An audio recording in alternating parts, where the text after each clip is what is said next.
Assalamualaikum warahmatullahi wabarakatuh. Perkenalkan, nama saya Bazna Adila. Saya akan menjelaskan tentang tutorial pemakaian ChatGPT.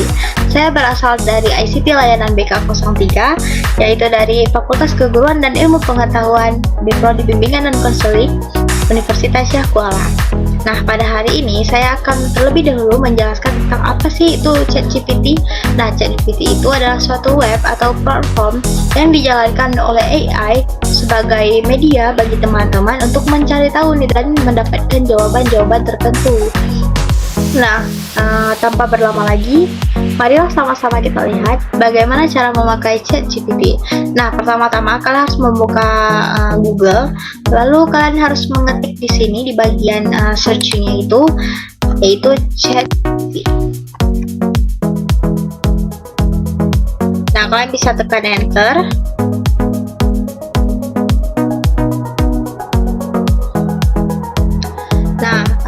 Untuk lebih lanjutnya tuh di bagian sebelah kanan ini ada tertera tuh apa sih itu ChatGPT, pada tahun berapa dibuat dan siapa yang membuat dari ChatGPT tersebut.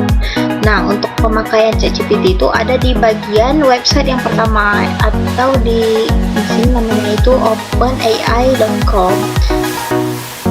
Kalian bisa klik introducing ChatGPT-nya.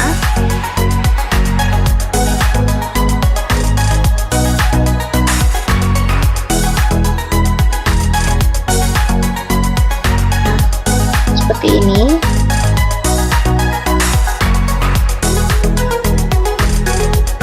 Nah, setelah kalian klik introducing ChatGPT sendiri, kalian akan menemukan beranda di mana tempat kalian akan login terlebih dahulu sebelum kalian bisa menggunakan ChatGPT ini sendiri. Nah, kalian tinggal klik try ChatGPT.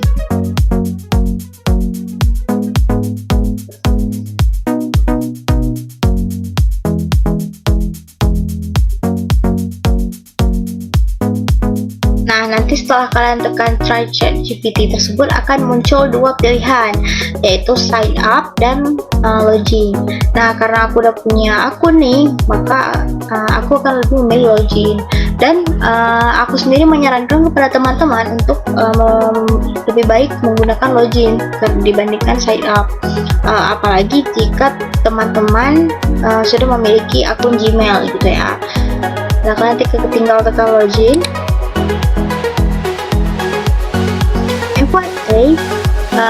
ChatGPT ini sendiri bisa digunakan di handphone, jadi kalian nggak perlu harus memakai laptop atau harus memakai tab, iPad. Nah, dengan menggunakan handphone sendiri, kalian sudah bisa membuka website dari ChatGPT ini sendiri. Nah, kalian tekan continue with Google untuk mempermudah kalian untuk masuk.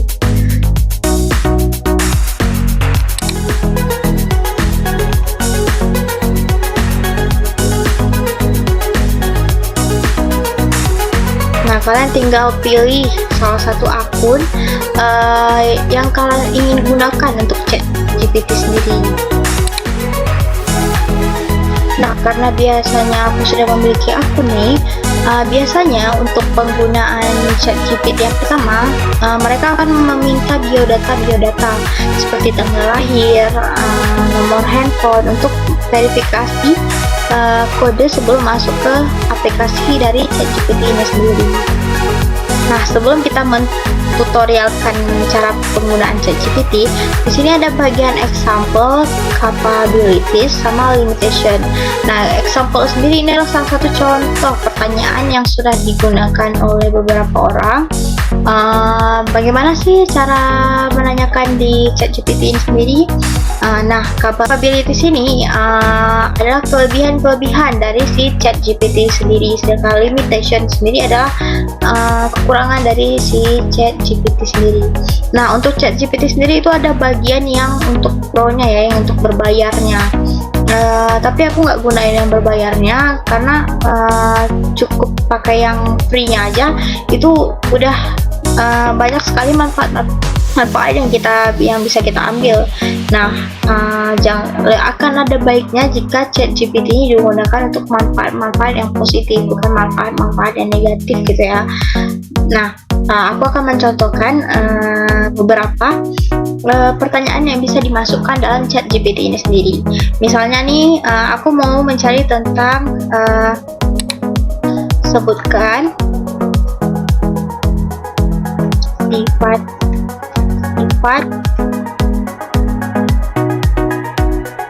yang terdapat dalam psikologi.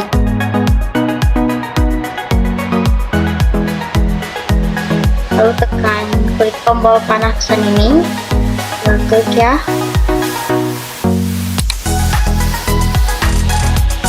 Nah, nanti chat GPT ini akan otomatis memberikan jawaban kepada teman-teman atas apa yang teman-teman tanyakan.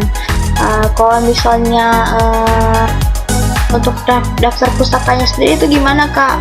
Nah, untuk daftar pustakanya sendiri, misalnya nih, jika chat GPT yang sudah selesai menjawab pertanyaan dari yang pertanyaan pertama, nah maka teman-teman bisa menulis lagi di send a message ini, tulislah daftar pustaka dari jawaban di atas gitu, atau dari pertanyaan di atas. Oke. Nah, ini contoh dari yang sudah ChatGPT balas secara otomatis dari apa yang tadi kita tanyakan ya, sifat-sifat dari menurut psikologi. Nah, misalnya nih, kalau kalian lihat ini seperti terpotong ya, terpotong jawabannya. Nah, maka teman-teman bisa menekan regenerate response. Nah, atau continue generate. Nah, regenerate response ini biasanya digunakan untuk kita membuat si ChatGPT-nya ini menjawab kembali pertanyaan yang sama, tetapi dengan jawaban yang berbeda. Nah, untuk continue generating ini ada untuk melanjutkan nih yang terputus tadi. Kita klik. Nah, maka dia akan melanjutkan jawaban yang terputus tadi. Jadi teman-teman jangan takut jika jawabannya bisa terputus seperti tadi ya teman-teman. Nah, FYI, mau kita nanya tentang, misalnya kita nanya tentang sebutkan sifat yang terdapat dalam psikologi sebanyak 10 kali, maka jawaban yang akan dikeluarkan oleh ChatGPT sendiri berbeda satu sama lain. Jadi bisa jadi jawaban yang tadi ada 10 kali kita tanyakan, 10-10-nya itu memiliki jawaban yang berbeda atau dari pendapat-pendapat ahli yang berbeda. Nah, tadi kita mau mentutorialkan daftar pusaka dari si pertanyaan yang pertama tadi kan. Nah, maka kita tinggal ketik nih.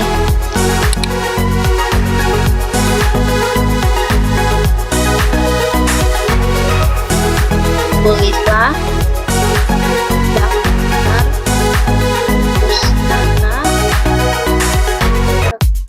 pertanyaan di atas.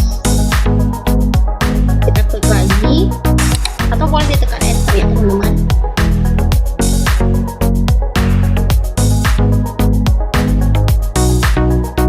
Nah, seperti yang sudah saya jelaskan tadi di awal, bahwa ChatGPT ini memiliki kekurangan ya. Nah, salah satunya ini, AI-nya sendiri itu tidak bisa memberikan akses langsung ke daftar pustaka dari si jawaban di atas. Akan tetapi ChatGPT ini sendiri memberikan referensi atau buku-buku umum yang mungkin kita dapat membaca tentang sifat-sifat dari psikologi menurut psikologi sendiri. Nah, aku bakalan tunjukin ya, bahwa mau beberapa kali pun kita menanyakan tentang sebutkan sifat yang terdapat dalam psikologi, maka akan muncul jawaban yang berbeda, sudah pasti berbeda ya. Jadi kalau misalnya ada 10 orang memakai ini dan bertanya dengan hal yang sama, tidak memiliki kemungkinan untuk sama jawabannya ya.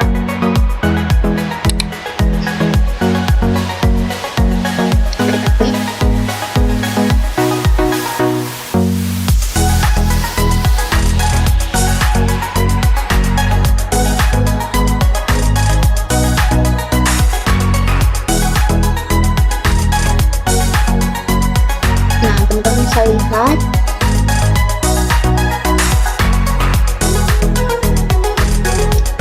sangat berbeda. Itu yang di atasnya itu ada di bagian individualitas. Nah, kalau yang tadi yang kedua, pertanyaan kedua kan yang pertamanya itu individualitas, tapi yang pertama itu yang pertamanya kepribadian tentang personality. Nah, jadi teman-teman jangan takut kalau misalnya jawabannya itu akan sama, jadi sudah pasti berbeda. Nah, ini kita stop aja. Nah, aku bakal kasih contoh lagi apa saja sih yang bisa ChatGPT ini lakukan. Kalian bisa di sini ketik buatlah esai atau buatlah makalah. Kalau misalnya buat makalah, ChatGPT ini akan menjelaskan dengan rinci, akan tetapi mungkin tidak sebanyak makalah yang biasa kita buat. Jadi kalau misalnya kita buat biasanya bisa dalam isinya itu 18 halaman, mungkin ChatGPT cuma bisa sekitar 5 halaman, karena dia tidak dapat memberikan referensi secara jelas gitu ya, referensi atau kata-kata secara jelas gitu. Nah, kalau misalnya teman-teman butuh pembuktian, aku bisa kasih contoh. Misalnya kita mau buat makalah nih, kita bisa ketik buatlah makalah yang berjudul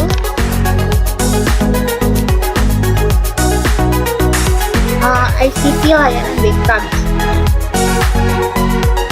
secara rinci.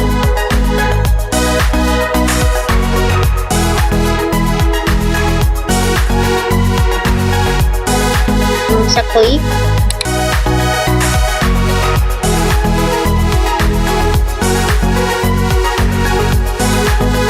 Nah, maka ChatGPT ini akan otomatis membuat makalah dari yang kalian minta tadi judulnya. Nah, misalnya nih, Kak, aku mau buat makalah tentang judul yang sama, apakah akan berbeda? Sudah pasti akan berbeda, mulai dari judul, tujuan, rumusan masalah, latar belakang, itu sudah pasti akan berbeda ya teman-teman. Nah, untuk aplikasinya sendiri atau website sendiri, di bagian kiri ini teman-teman dapat melihat dari history teman-teman yang sudah teman-teman cari. Nah, jadi misalnya teman-teman nih pernah membuka salah satu materi misalnya tentang psikologi umum, teman-teman pernah membukanya di bulan Februari. Nah, maka historinya tetap akan ada di bagian sini. Jadi kalau misalnya teman-teman ingin membuka lagi, teman-teman jangan takut untuk kehilangan yang sudah teman-teman cari saat ini ya, gitu ya. Nah, ini bisa teman-teman mau mengupgrade ke yang berbayar, itu bisa. Tapi menurut aku untuk yang tidak berbayar sendiri itu udah bagus banget sih. Nah, mungkin kalau misalnya dia buat makalah, mungkin hanya akan ada seperti ini, pendahuluan, latar belakang. Nah, jadi akan lebih baik ya, jika teman-teman membuat makalah menggunakan hasil kerja teman-teman sendiri ini ya, karena itu lebih baik ketimbang kalian menggunakan dari AI ini sendiri.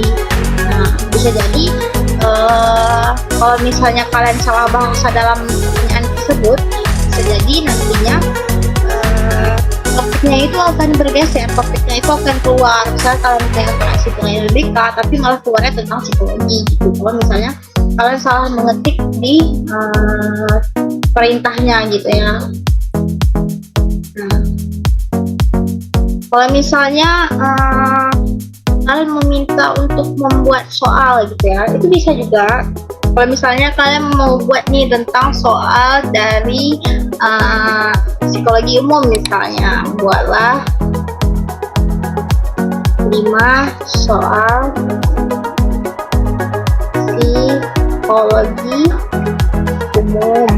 Nah, tinggal kita klik.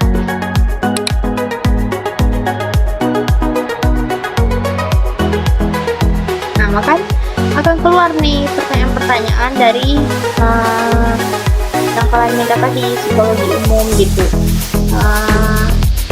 Soal guys. Nah,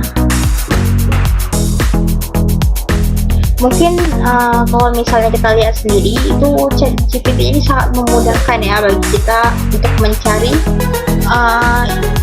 hal-hal atau sesuatu hal yang mungkin masih asing di telinga kita. Namun untuk dampak negatifnya sendiri, mungkin orang-orang jadi malas gitu untuk mengerjakan tugas, lalu lebih memilih untuk memakai ChatGPT. Menurut aku sendiri nih, untuk ChatGPT ini sendiri belum memiliki kelebihan. Misalnya nih, kalau misalnya kita tadi suruh untuk buat makalah, bahkan menurut aku makalahnya itu masih yang seperti tadi ya, yang misalnya cuma hanya pendahuluan atau hanya visualisasi itu rumusan masalah, tidak lengkap ya. Terkadang pun ketika kita mencari suatu hal tentang sesuatu, misalnya tentang psikologi di bagian ChatGPT ini, maka keseringan yang keluar itu tidak lengkap atau tidak secara rinci gitu ya.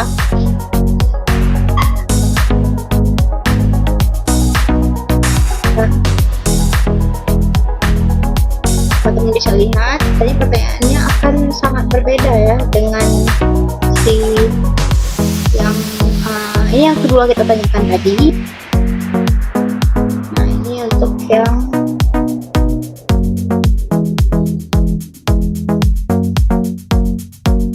seperti yang teman-teman lihat, akan sangat berbeda ya pertanyaannya.